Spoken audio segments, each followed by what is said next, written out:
Quaint, secluded, peaceful.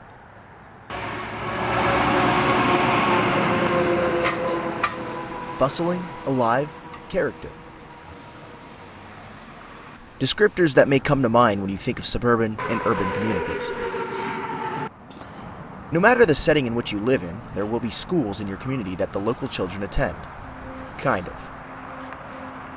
In Michigan, you have the option to choice into another school under Proposal A, which was passed in 1994. So if I live in an urban area like Lansing, Michigan, but it is easier for me to drop a child off at a suburban school like Okemos because it is on the way to my work, I can.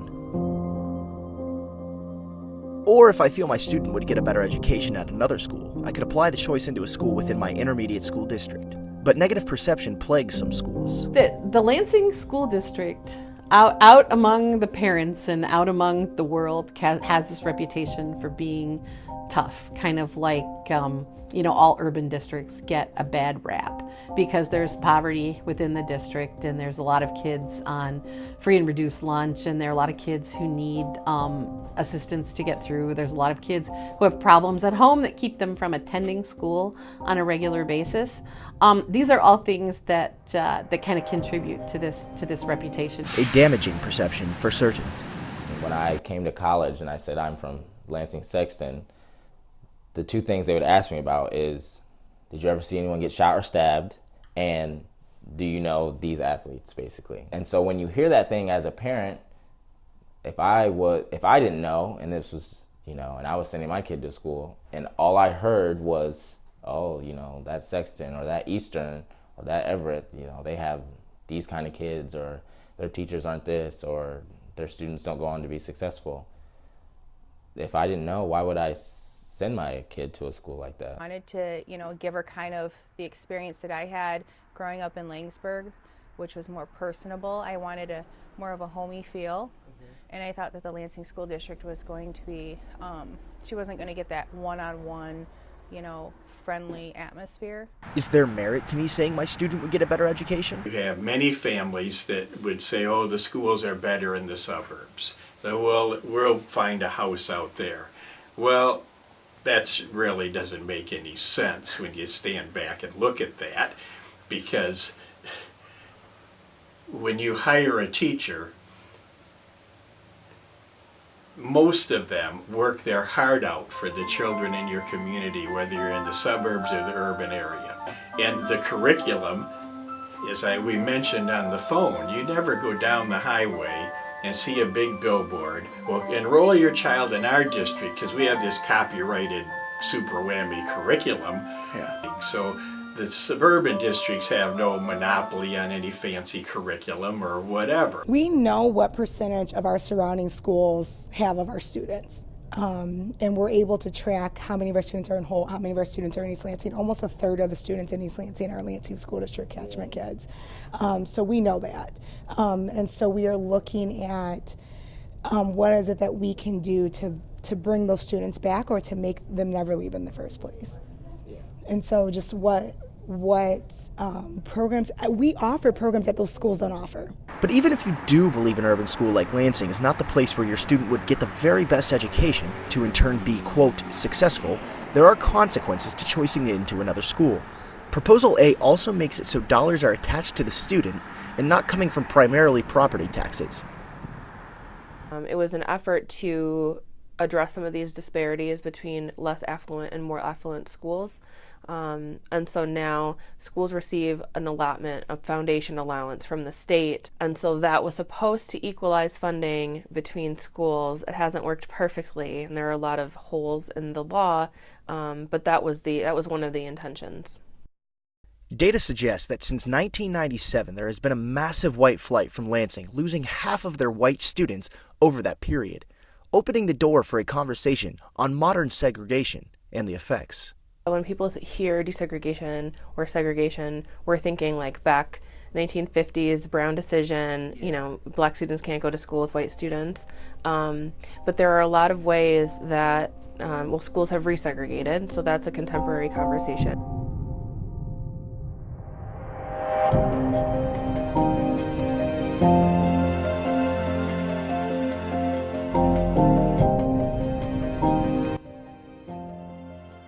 Pontiac, Michigan school buses are scheduled to roll tomorrow morning, not simply to take children to school, but to effect integration in Pontiac schools by carrying children of one race to schools predominantly attended by children of the other. Lansing, like many other cities, faced severe opposition to desegregate schools. This timeline shows the 8-year battle to prevent desegregation in Lansing. The NAACP represented a number of parents and students in the district against the newly elected board, who had a majority backed by the committee that wanted to keep schools segregated and also who recalled the board members that voted to desegregate schools. And it wasn't even until 1971 that Lansing started to move towards a desegregation plan, 17 years after the Brown ruling. The fight to desegregate Lansing schools was ugly and displays Mid-Michigan's racist past. We kept thinking, oh, we're going to win the case. We knew we were going to prevent the board from being recalled. But in the end, he said, they have a legal right to do that. Their very first meeting of that new school board,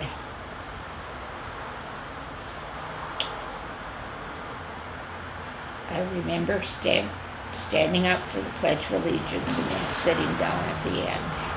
I did it because the end of the pledge says, with liberty and justice for all. And the board already announced that they were going to backtrack and throw out the desegregation. Meanwhile, down the road in Detroit, a landmark Supreme Court case was taking place to make it easier to desegregate schools. Milliken v. Bradley was a response to federal judge Stephen Roth's ruling that the government is largely responsible for segregated schools because of things like redlining, and that Detroit's desegregation plan to bus minority students from in the city to the suburbs and bus white students from the suburbs into the city is okay. When we rule against the metropolitan area remedy, we take a step backward that will likely put the problems of the blacks and our society back to the period that antedated the separate but equal regime of Plessy and Ferguson. There's a historical irony to this too, which is that there is a historical case called the Milliken case that dealt with busing in the 70s. We did not see desegregation happen as a result of busing in the 70s. But then when we fast forward 20 years to schools of choice, suddenly we see busing, but instead this time it's one-way busing. We're not talking about white students having to go to school in the city. We're talking about just primarily students of color coming out to the suburbs to go to school and the price tag that goes with them. And there's a level of privilege to this. The story of white students leaving communities is really a story of resources moving out of certain communities, right? It's not just that people leave, it's the families that can afford to move are typically not poor, right? And what they take with them is their tax base. And those families that do have the means to move, because who doesn't want their kid to go to a better school, are also taking that with them. So what you have left is, these areas of concentrated poverty where you have school districts that are struggling. You layer on top of that this like school choice that is also undermining public schools, right? So there's all of these very structural, very institutional, policy-oriented things that are making it such that these schools are struggling. Michigan has historically not had resources readily available for those that need it the most. Plus, with declining enrollment in the state as a whole, areas with high concentration of poverty are the ones hit the hardest. There is definitely, the school administrators have been concerned for years and years and years that this is a problem. And there were people in the very beginning when Schools of Choice was introduced who saw it as kind of a plot to dismantle urban districts. People in education, the MEA and others kind of raised a red flag and said what this is going to do. They predicted pretty much what this program has done, which is take high achieving students out of the urban districts and spread them around the suburbs. This is displayed when comparing the percent of English learners, students with disabilities, and economically disadvantaged students to neighboring suburban schools, East Lansing, Okemos, and Hazlitt. So when you go to a school that has more resources, so I keep mentioning Okemos and East Lansing because they're close, but they're also, they get great test scores. Their students go off and, they do great at higher education. On top of having students with more issues out of their control, a majority of what is left of the less populated school district is a disproportionate amount of minority students, which means less resources for them to navigate towards a better future. We recognize that we have probably a disproportionate number of students who may qualify for below the poverty line or things like that, and so our district takes extra steps to get supplemental funding for that. So any opportunities that we have to sort of make sure that we have, that's why we have universal breakfast and lunch, because we want to make sure that's not a barrier to our kids. I think this district does a great job of using the money that we have and making our dollars go far. I think that they do a great job of looking at, okay, what is the most that we can do with what we have, and how do we continue to offer every opportunity that we can for us. I just hope that as we continue to work with legislators and policymakers at all levels, really, that we are utilizing a racial equity lens when we're thinking about policy, you know, whether we're developing something new, whether we're reviewing current policy, and really trying to understand who's being helped and who's being harmed, and try to really fully understand unintended consequences and what that looks like. Proposal A in School of Choice is a catalyst to the historical inequities in education minorities have faced. There's a tone that is often missing from the conversation, which is that many of these decisions about funding, about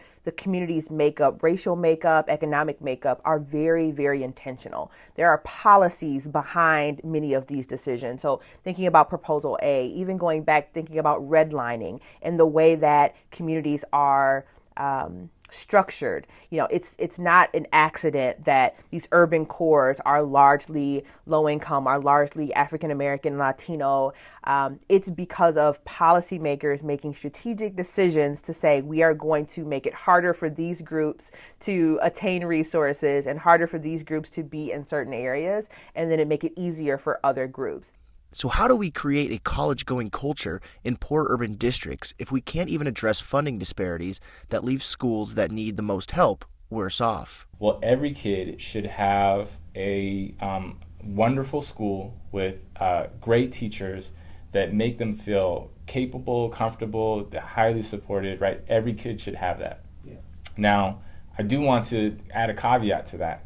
That means that certain communities need more resources. So I'm not saying everything is equal for all schools. I'm saying that there are some school districts that do need more social workers. They need more after-school programs. They need more resources so that they can give kids who are low income, kids that are coming from communities that have been marginalized, just a better opportunity, a fair opportunity, I should say, to have the types of schooling experiences that are enjoyed by kids in the most wealthiest communities in Michigan, right? So that's an equity perspective on what it is that we think we should be providing kids in schools. But I think at the same time, we should all say, and everyone should have that available to them down the street, right? Yeah. No kid should have to go miles and miles and miles so that they can have a shot at a fair kind of educational experience. I don't know that the current orientation of education policy as it relates to like school choice and things like supports that idea.